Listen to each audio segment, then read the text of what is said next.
Well, good morning, everyone. It's Ask the Doc time, and this week we are speaking to Dr. Asif, who is a medical doctor, nutritionist, and personal trainer. So he'll be able to help us with our questions. Hello, Dr. Asif. How are you today? Hi. Good morning. How are you? Yeah, I'm good. I'm good. I feel like the weather is a bit Yeah, bringing it's everyone very down. cool. Yeah, Yeah. are you based in London or Manchester? Where are you based? London, London. Yeah. I'm in the Midlands and it's very dull here, and that's why my face is a bit grey. But yeah, I can't get any more light in the room, Yeah, unfortunately. it's the same. It's the same for me. It's exactly the same situation. I feel like the energy is not there today. Not as much as before. All right, let's start. So, Dr. Asif, first question is it better to have a heavy training 3 times a week or a light one 6 times a week? Well, it depends. It depends on the aims, really. So it's hard to say generically what's the best. So if your aim is to lose weight, then I think 5 to 6 times a week is probably better in terms of cardio and weight exercises. But if you want to really build muscle size, the best is probably 3 times heavy with 2 days in between rest. So that's the technique I use anyway. So it depends on the aims. It's hard to say, what's better for everyone. So I can't give a general answer, but certainly more sessions for weight loss and toning, and less sessions, but heavier sessions with more rest for putting on weight and gaining muscle. All right, that's great. How about if I want to do both? So I want to lose weight and I want to gain muscle in the same time. So I want to lose fat, but I want to gain muscles. What would you advise in this situation? That's much harder, really. So it's inevitable that if you did want to lose some fat and gain some muscle, you will inevitably lose some muscle at the same time as well. So that's very difficult. The best way to do that is to track your calories. So if you have a reasonably high protein diet and probably just 10-20% less calories than your maintenance calories, you can work out your basal metabolic rate online by putting in your height and weight and your age, etc., and your gender. And if you just do 20% less than that calories, then you can certainly lose some weight. But to prevent muscle wasting, you should have enough protein. So that's usually, we say, 1 to 1.2 grams of protein per kilogram of body weight. So someone like me who's 90 kilograms, I should be having 90 to 100 grams of protein for maintenance. If I want to build muscle, then I'll go to kind of 1.5 to 1.8 grams of protein per kilogram of body weight, which will be 130, 140 grams of protein. So there are ways to do it, but it's one of the biggest challenges to lose weight and put on muscle, because you're telling your body opposite things.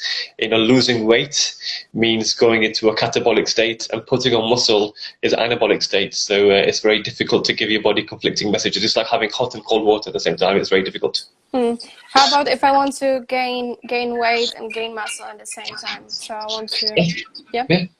That's easier. So you have to have a calorie surplus. Like I say, instead of the 20% deficit, you have a 20% surplus. So work out your base calories and then have 20% on top of that. And there's a really good website called Propane Fitness, and they use a performer called If It Fits Your Macros. So they don't necessarily restrict any carbohydrates or fats. They say have everything, but have it if it fits your macros. So majority of your calories should be from protein and fat, but you can have carbohydrates there as well. So work around that. Have a 20% calorie surplus from the 3 macronutrients, and do that regularly. So if you want to put on weight, every day you should be having 200-300 calories more per day. In a week, that's over 1,000 more calories, and do that over a consistent basis. Then you can put on weight over a few weeks' time. Oh, that's great. And how would you tell, like, what would be the best training in this situation? So yeah, putting on weight, like I say, heavy training is quite good. So having 3 to 4 heavy sessions, full body weight sessions as well. So you want to really stimulate that growth, and having food within the first hour after working out. So when your hormones are at a peak, your testosterone, your anabolic hormones, your insulin-like growth factors, you really want to peak that growth. So eat within 1 hour of training. Probably train 3 times a week. But that doesn't mean the days you're not training, you don't do anything. You still got to walk around and be active, etc. Use the stairs. Get your 10 to 12,000 steps a day. So you have to be active on the rest days as well. Rest days aren't for sleeping; they are still for being active. But your heavy days should be certainly kind of 3 to 4, maximum 4 times a week. Okay, great. Thank you for this answer. Now, next question is fasting healthy? Of course, yeah. Fasting is healthy. Fasting is it's been promoted now in the last 5 to 10 years by majority of doctors as a form to really control insulin production as well. It gives you a gut rest. It's a form of detox of the body. Obviously, prolonged fasting, 3-4 days is not healthy, but certainly fasting, the Islamic version of fasting, which is to eat 2 meals a day and to still get your nutrients in the day, is very healthy. It's recommended by Dr. Michael Mosley. He recommended the 5-2 diet, which involves 16-hour fasts in the day. So you don't have any breakfast, and you have lunch. So your first meal of the day is at 1 p.m. Your last meal of the day is at 8 p.m. So you have a 16-17 hour window where you don't eat anything except for black coffee and water. And so that gives you a good rest. And that's been known to have many beneficial effects, such as weight loss, improved mood and cognition, delaying the onset of dementia, and some really good benefits for the heart health as well. Obviously, not to mention gut. Your gut gets a huge rest from not eating for a few hours in the day. So fasting is certainly beneficial. You should read the book called The Fast Diet. So 5-2 Diet and The Fast Diet, two books by Michael Mosley, who's a medical doctor. Oh, I will definitely have a look on this, because myself, I'm trying the 16-8 intermittent fasting method, and I really think that I feel way better when I'm doing it. Yeah, absolutely, yeah. Because you're not thinking about food when you're first thing you wake up. You're just thinking about some water and coffee. Yeah, and it's not restrictive. You can have your lemon juice and you can have. We're back now. Yeah, we're back. Okay, great. I think we left from thinking about breakfast. Yeah. So. Yeah. So I think the benefits for me anyway of intermittent fasting is when I'm rushing for work, I don't have to wake up and think about breakfast, because I know my first meal of the day will be at 1 p.m. and I don't feel hungry. For the first few weeks you do feel hungry, but certainly after that you kind of get over not having breakfast, and it's quite good. You fill yourself with water. I have lots of where's it gone? Lots of water and lots of coffee in the morning, and you actually don't feel that hungry. Is the coffee in the morning, like when you're fasting, is the black coffee in the morning a good thing to do, or if you can skip it, then it's better to skip it? No, I think it helps with weight loss as well. So as we know, caffeine is quite good for focus as well, mentally focused. It's something which is known to increase kind of metabolic activity in the adipose tissue, which is the fat cells as well. So it's good for fat loss. So if you're fasting for fat loss, and coffee is good for that, because we know it's what we call a ergogenic aid. So it does cause fat loss if you have it black, because it's a high coffee content as well. But yeah, if you don't want to have coffee, you don't have to. You can just have water in the morning. But the big thing is you've got to maintain hydration. Otherwise, you're fasting. You become very hungry at lunchtime, and then you end up overcompensating if you don't have enough water. So how about just saying that breakfast is the most important meal of the day? What would you say? Yeah, I think that's a big misconception. I think a lot of companies make a lot of money from that claim. Lots of multi-billion-dollar companies, Kellogg's and Nestle, they make lots of money from having that claim. Breakfast it's actually quite a recent invention. Last 50, 60 years, people before that would have 1 or 2 meals a day. But unless you're working in the farm and you've got a long day in the farm where you've got to plough a field, then having a breakfast is very important for that. But if people like us who are sat down at the desk, it's actually not that important. You can go without breakfast for many, many years. Yeah, that's right. I agree with this, definitely. So the next question is actually connected to the previous one, and is how many meals a day should a person have? It depends. If fasting, you have 2 meals a day. If you're pregnant, 4 or 5 meals a day. It really depends. So I tend to have 2 meals a day. So I have a late breakfast, early lunch, and then just I have a dinner as well. But if I'm trying to gain weight and trying to build, obviously the gyms are closed now, so you can't really gain muscle. So if I'm doing that, I will have 4 meals a day. But if I'm maintaining my weight, I have 2 meals a day. So it depends on your goals. If you're very active, you've got an active job, you're on your feet all day, 12-hour shift, then you have to have small meals in the day. I think have lots of nuts and fruits, etc. Slow release energy. So it's really hard to say. All right. So how about if it was quite popular to say that a person should have 5 small meals during the day, and it's better than having 3 or 2 big meals throughout the day. Do you think that's true?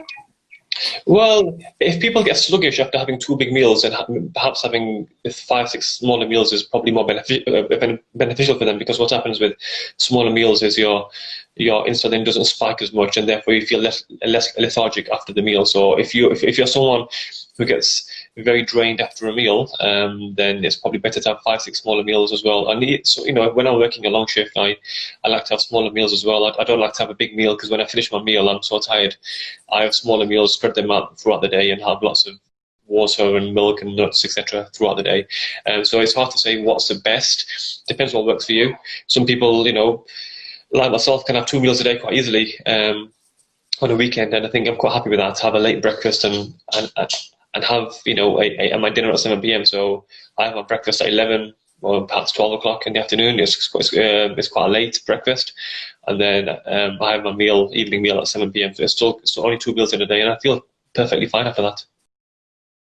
Is any of these ways better for weight loss? Would you say that it's better to eat more frequently, or depends on the person? Well, yeah, but I think the best thing for weight loss is intermittent fasting. You have to skip breakfast, have a lunch, and then don't have anything until dinner time. So the best thing for weight loss, in my experience, is having the longest having the longest window for not eating, and that includes your sleep. So when you have your last meal in the evening, your sleep 6, 7, 8 hours counts as the fasting period. So it's better to fast at night time. I know some people fast in the day, so they stop their eating at 2 p.m. and they fast from 2 p.m. till 10 p.m. But it's better to incorporate your 8 hours of sleep into your fasting cycle. It's easier, definitely. It's easier, and you don't think about food during that time. Yeah. What is the best substitute for meat for a vegetarian? That's my question. That's something that I'm struggling with. Right, okay, that's difficult. I eat meat. We try to go 1 or 2 days vegetarian, but yesterday we had buffalo mozzarella. That's very high in protein. It's like 25 grams per 100 grams. It's very good. Even stuff like pasta can have protein in there, broccoli, very small amounts. But certainly, if you want to have high protein content, you've got corn, you've got soy, you've got seitan, you've got a vegetarian or a vegan are you talking about? Vegetarian. No, vegetarian is a bit more options. So you've got cheeses, you've got paneer, you've got halloumi. Some of them are, if you look at the content of protein, it's quite high actually. And also you've got eggs if you want to as well. You've got cheese-based stuff. So a lot of that's high in protein. Look at the cheese. Red Leicester, for instance, has got very high protein in there. So milk has got protein in there. Eggs, dairy produce. So it's slightly easier to get your protein if you're vegetarian. But I think dairy produce are very good as well for that. But tofu, soy-based, lentils, kidney beans, all very high in protein. If you look at mung beans or split beans, red-eyed peas, they are very, very high in protein as well. So we can get some good protein from there. So how about a vegan? What would you say for vegan? Yeah, obviously cheese and dairy has been taken out of the equation. Yeah. Again, lentil-based red beans, chickpeas are very good. Hummus, tahini, sesame seeds, very good for protein in that. Soy. Almonds, I forgot to mention nuts. They're very high in protein. Hazelnuts are very good in protein, very high in protein. So we should, if you are vegan, certainly have regular meals and have small amounts of nuts throughout the day. How about soy? Because I feel like there are some people who say that soy is not very healthy for us. How would you say? Yeah. I think soy's pretty recent, isn't it? The last few years it's gained traction. Personally, I try my best not to have soy because, it tends to be processed and it tends to be in blocks like tofu, and for me that's not natural. I try to keep my food natural, and there are kind of worries about gynecomastia in men, which is high estrogen levels because of phytoestrogens in soy. So there are real concerns about that. Like I say, because I'm not vegan, I've not done my homework on that, but I do know there are concerns about high estrogen levels and how that impacts fertility in men, and how that impacts even just the processing of soy and making it into tofu and making it into corn, etc. how these things are made, because it's a very unnatural process to make these kind of things, because they're made in blocks, they're preserved, they're stabilized and shipped across the world. So it's a very a high intensity manufacturing process compared to cheese, milk, etc., which is a bit less intensive. So there are concerns regarding additives, ingredients, and possible effects on men in terms of fertility and estrogens. Mm-hmm. Okay, great. I see that we received a question from our followers, and it's, what's the difference between counting calories and counting macros? That's a very interesting question. Yeah, so counting calories is a number. So it's going to give you a number like 3,500 or 2,000, whatever, depending on your calorific requirements. And macros is the three things. So you've got carbohydrates, fats, and protein. Some people count alcohol as a macro as well, but in terms of food macros, they are the three macros there. And you can manipulate your macros to get the desired effect. So losing weight, up the protein, up the fat perhaps as well, and lower the carbohydrates, and then vice versa for putting on weight. You incorporate a bit of carbohydrates to give you that insulin spike. So it's about manipulating. So counting macros means overall you count your calories stay similar, and then you make up your calories via different macronutrients. So 40% carbohydrates, 20% fat, and 40% protein, etc., depending on what your goals are. But like I say, there's really good resource called If It Fits Your Macros. We can use that and calculate what macronutrient requirements you need for your goals. For me, it was always so complicated. Like I could never get into counting macros. Actually, I always thought that it's very, it takes a lot of time and it's almost impossible to do. But I see that many people are actually doing it, so it's doable.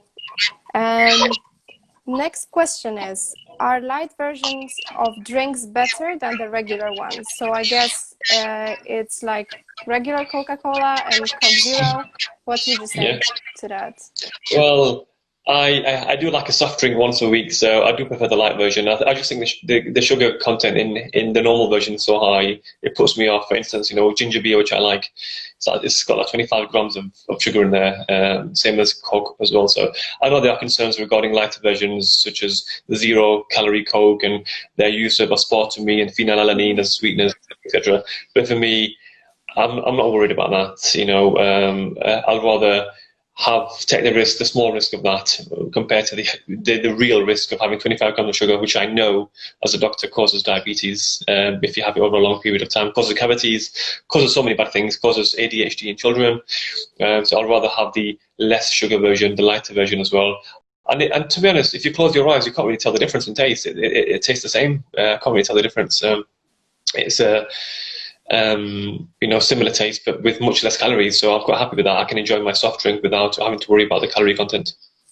All right. So if we have to choose, it's better to go for the lighter option. But how about the sweeteners? Because I feel like sweeteners are quite controversial. Yeah, quite a lot of people have spoken about sweeteners, like I mentioned, phenylalanine, aspartame, different sweeteners, because they are not natural, so to speak, and people mention the risk of cancer as well. But like I say, if you're having sweet drinks once a week, or softened carbonated beverages once a week or once a fortnight, then I don't think you have to worry about the minuscule trace element of these sweeteners. If you're having them every day, then certainly you have to worry about that. But for me, the sweeteners, the risk from them, it's not an equivocal risk. It's not something which has had years and years of research on, like sugar has. For me, that's a risk worth taking compared to the 25 grams of sugar in a can of Coca-Cola. Yes, definitely. Thank you very much, Dr. Asif, for answering on our questions. It was great to speak to you, and I will save this live so everyone can watch it afterwards. Thank you so much. It was very helpful. Have a lovely day. And everyone, thank you for watching as well.